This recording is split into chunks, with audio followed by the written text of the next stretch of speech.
6 dari Prodi S1 Farmasi Fakultas Farmasi. Halo, perkenalkan nama aku Diva Auliatul Muti. Aku dari kelompok 6, aku dari Prodi S1 Farmasi Fakultas Farmasi. Halo, nama saya Laila Tulesa Delianti. Saya dari kelompok 6, Prodi S1 Fakultas Farmasi. Halo, nama aku Anissa Rahmati dari kelompok 6, Prodi S1 Farmasi Fakultas Farmasi. Halo, nama saya Alif Nadra dari kelompok 6, Prodi S1 Farmasi, Fakultas Farmasi. Di sini kita diskusi terlebih dahulu untuk alat-alat yang digunakan. Untuk alat yang digunakan, pertama ini ada rak reaksi. Ini digunakan untuk meletakkan tabung dan menyusun tabung gas reaksi. Selanjutnya ada tabung reaksi, di mana tabung ini difungsikan untuk mereaksikan larutan kimia. Perangkat selanjutnya ini adalah pipet. Pipet berguna untuk menyedot larutan bersifat cair. Untuk langkah yang pertama yaitu kita ambil dulu satu set tabung reaksi yang akan kita gunakan untuk melarutkan bahan. Lalu kita tata tabung tersebut ke dalam rak tabung reaksi. Di praktikum kali ini kita akan mulai dengan reaksi yang terjadi dengan perubahan warna. Untuk percobaan yang pertama, kita akan mencoba untuk melarutkan larutan KMNO4 plus H2SO4 plus NaNO2. Di sini kita menggunakan KMNO4 sebanyak 3 tetes. Lalu kita tambahkan larutan H2SO4 ke dalam tabung reaksi sebanyak 3 tetes. Lalu kita tambahkan larutan NaNO2 ke dalam tabung reaksi sebanyak 3 tetes. Dan telah terlihat hasilnya, yaitu dari larutan yang berwarna ungu menjadi berwarna bening. Untuk percobaan yang kedua, yaitu kita akan melarutkan 3 tetes KMNO4 plus 3 tetes H2SO4 plus 3 tetes Na2SO3. Lalu kita lihat hasilnya, yaitu tidak ada perubahan pada warna larutan.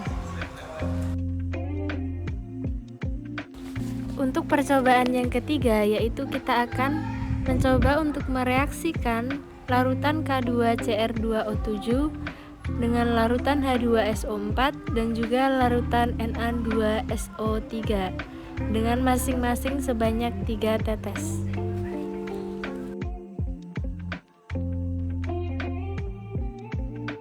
Setelah mencampurkan larutan Na2SO3, kita dapat melihat bahwa tidak ada reaksi yang ditimbulkan dari larutan tersebut.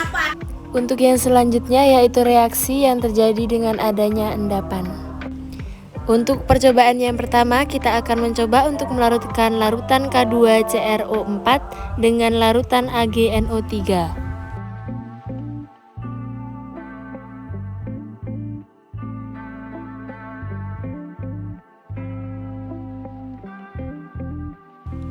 Dan dari hasil larutan K2CrO4 dengan larutan AgNO3 terbentuklah endapan berwarna orange.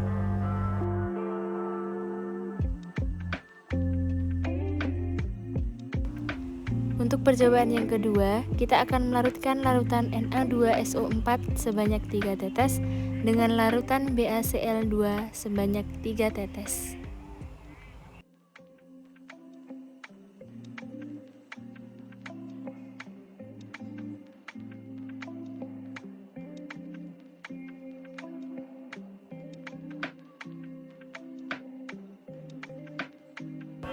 Dari hasil tersebut dapat terlihat bahwa reaksi yang terjadi adalah dengan adanya endapan berwarna putih keruh.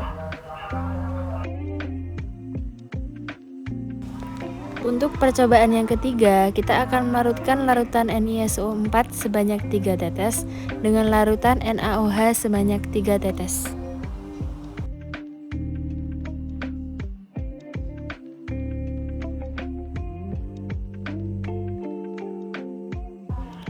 Dan dari reaksi yang ditimbulkan yaitu adanya endapan berwarna hijau.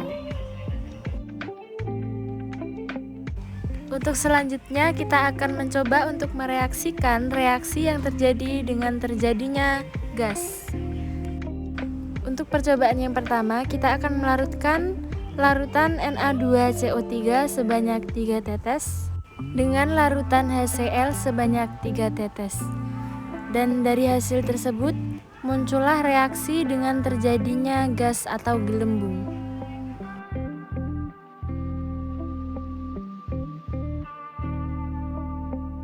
Untuk percobaan yang kedua, kita akan melarutkan larutan Na2SO3 sebanyak 3 tetes dengan larutan HCl sebanyak 3 tetes.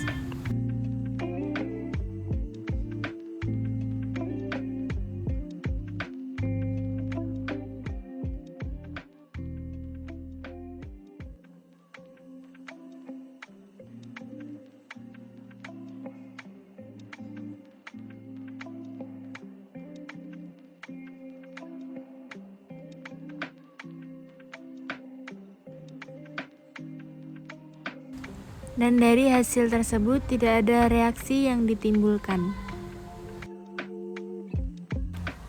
Untuk percobaan yang ketiga, kita akan melarutkan larutan NaNO2 sebanyak 3 tetes dengan larutan HCl sebanyak 3 tetes.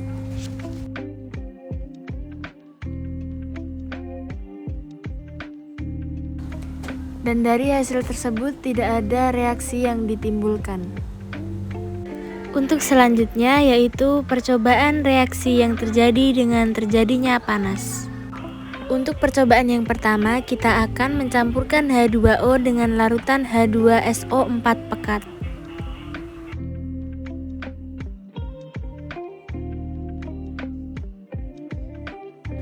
Dan hasil dari reaksi tersebut yaitu terjadinya kenaikan suhu. Untuk percobaan yang kedua, kita akan melarutkan larutan NaOH dengan larutan H2SO4 pekat.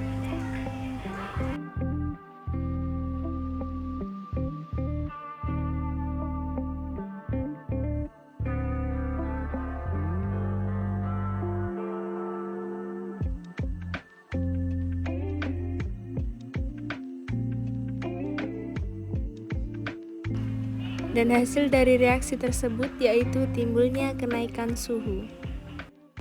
Nah, untuk selanjutnya yaitu kita berdiskusi terkait laporan tentang praktikum yang kita lakukan hari ini.